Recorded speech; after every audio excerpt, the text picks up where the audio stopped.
Vous avez sûrement déjà vu ces publicités pour le spectacle de danse chinoise Shen Yun, elles sont partout.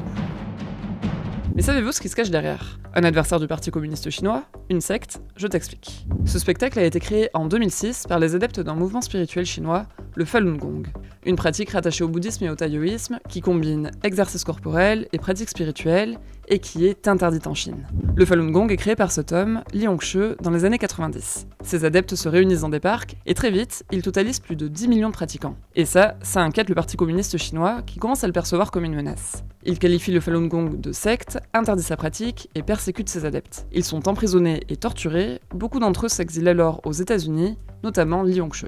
Et c'est à ce moment-là que le Falun Gong adopte vraiment un positionnement politique critique du régime chinois. 这个要求做好人，这一点是肯定的了。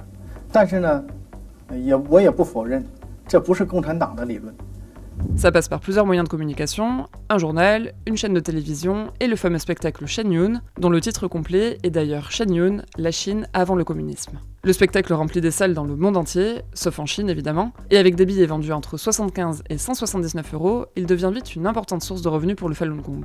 D'après le New York Times, la fortune du mouvement est passée de 60 millions de dollars en 2015 à 266 millions fin 2023, mais il enrichirait surtout son fondateur, Li Hongzhi, au détriment des adeptes. Toujours d'après le New York Times, qui vient de publier une longue enquête sur le mouvement, Shen Yun exploiterait de jeunes danseurs et danseuses en les rémunérant très faiblement. Certains seraient aussi encouragés à faire passer de l'argent en espèces aux États-Unis pour faire du blanchiment d'argent.